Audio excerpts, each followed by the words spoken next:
Alrighty folks, so we are taking the 2017 Dodge Charger RT for a spin tonight. I wanted to go ahead and talk with you guys about the vehicle and ultimately give you a different perspective on its driving, as I haven't done that yet, and basically now since I do have the GoPro, it makes it a hell of a lot easier to actually talk to you as well as give you a better view.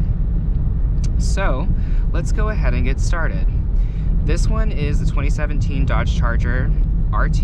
It comes equipped with the 5.7 liter Hemi V8 engine. Puts out high 300s in horsepower. If I'm not mistaken, it's 385 or 395, somewhere in that area. I know the SRT 392 is actually 495 horsepower. So essentially I kind of just been subtracting 100 from that since it's kind of similar, but the extra horsepower in the SRT 392 makes a world of difference. This one is also equipped with the ZF 8-speed automatic transmission, which is a gem. I love the transmission in this car. It is so quick to shift, but it feels firm, yet it doesn't feel like it's shifting really hard. So they really hit the mark on this transmission because it's aggressive, but it's not so aggressive that it's uncomfortable.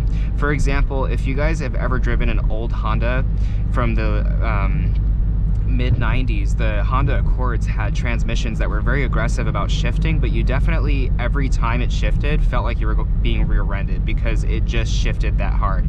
This one is sporty, but it's not overly aggressive. It's right in that middle region to where you can still use this as a daily if you so prefer. It's still comfortable, so I really do like it. 6th gear is actually your 1-to-1 ratio. 7th and 8th gears are actually your overdrives. So basically you have 2 overdrive gears in this transmission, and this 8-speed also behaves way better than that of the 9-speed auto found in some Chrysler and Jeep products and even Honda Pilots. The 9-speed is just too compact, and those dog clutches make it really hard for it to be smooth, so certain shifts will feel very rough, and it's just not something that is pleasant to the driver. Couple other things you'll notice with this car is that the ride, whoops, there goes the keys. The ride is not very smooth, but it is exceptionally stable. And we're actually going to get on the highway and I'm going to show you what I'm talking about. It's definitely a rough suspension, and the fact that these are low profile tires with large wheels, it's really hard for the car to absorb the road impact, so it does it in a rough manner, and definitely the Sport Tune suspension does not help. But at high speeds, this thing is rock solid. It is so stable. You can take this at speeds of upwards to 120, 30 miles an hour and feel like you're just not going fast at all. Not that I would know.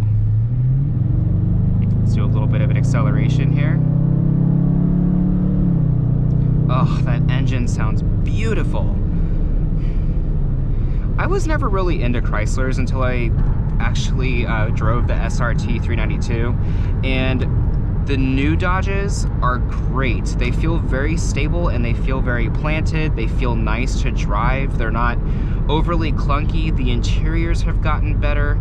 Granted, there are some scratchy areas that you can ultimately, you know, if you guys wear rings, you can smack it. And I mentioned that in my previous video about the Dodge Chargers, was that the interior quality can be a little lackluster, but all of your high traffic areas are very high quality touch material. So it's definitely nice in that regards. At least they recovered a little bit in terms of their interior quality. So we are in 8th gear now. As you can see, the RPMs are resting rather low. So it does help with fuel economy, which is surprisingly not that bad in this car. Taking this from San Diego, I was doing an average of 80 miles an hour, and I drove from San Diego to here in this car, and it handled it just fine. We actually made it to state line, and we didn't even start on a full tank. We actually started on 3/4 tank, and we made it to state line, and we just filled up just for prevention purposes, as we didn't want to be stuck on the side of the road. But it does have cylinder deactivation, and with the 8-speed automatic, it definitely helps with gas mileage pretty significantly.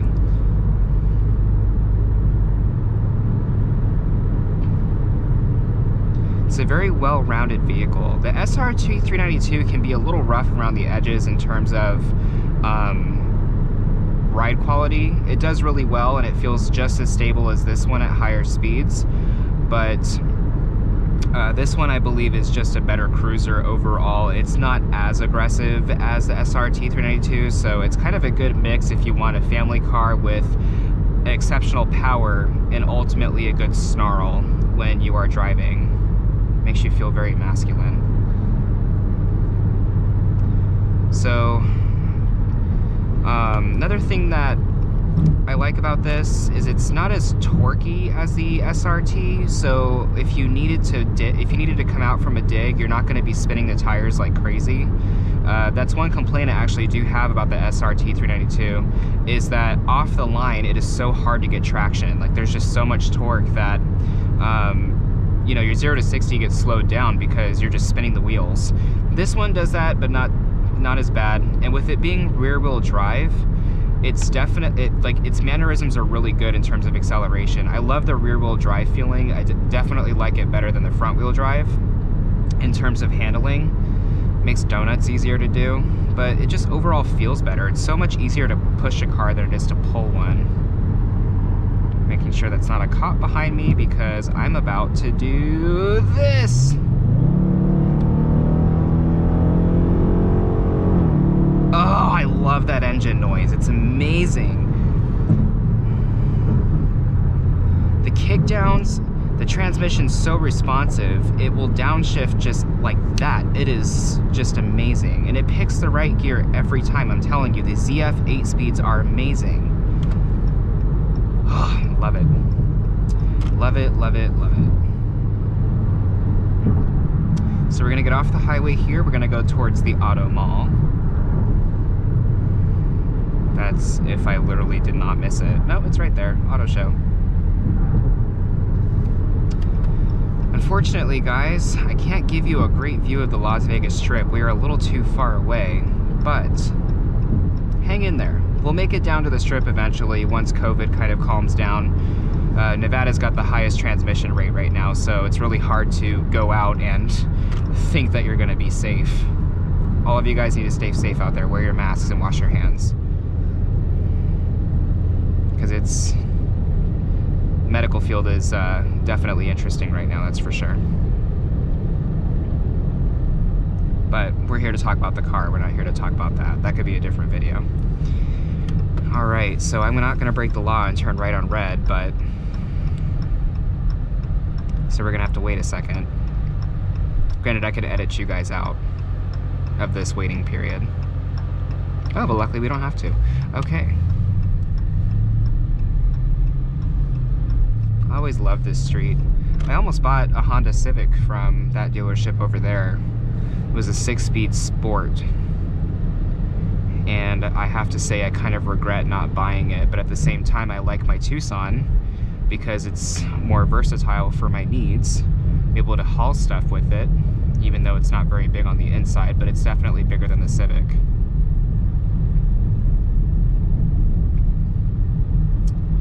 Alright, let's make another turn.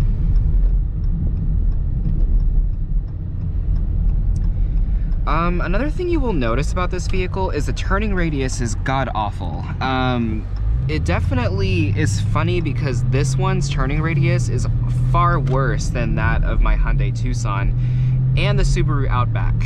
The Tucson actually has a cornering radius that is, a turning radius that is phenomenal. Like, you can make a U-turn on a 1-lane road and that thing will do it. This one, on the other hand, it is like a boat trying to avoid the iceberg. It turns not on the dime, but in a straight line, its handling is perfect.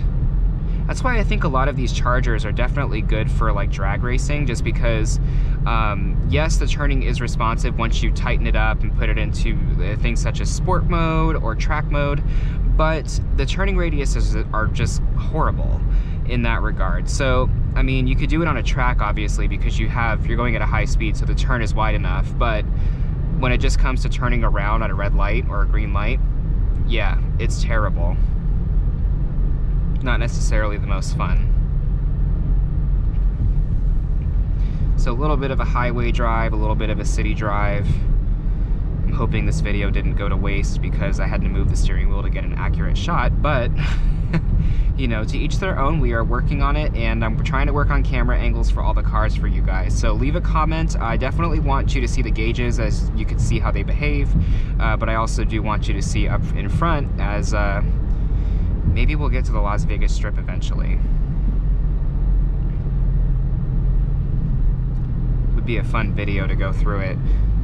There was one time where when the Strip first closed because of the coronavirus, they like all the lights were shut off, and I have to admit that was freaky seeing that. In my 20 years of living here, I have never ever seen that before. So it was like Vegas was dead. It was very sad. So I'm about to pull into a gas station here, and we'll conclude our video as I'm a little rambly now.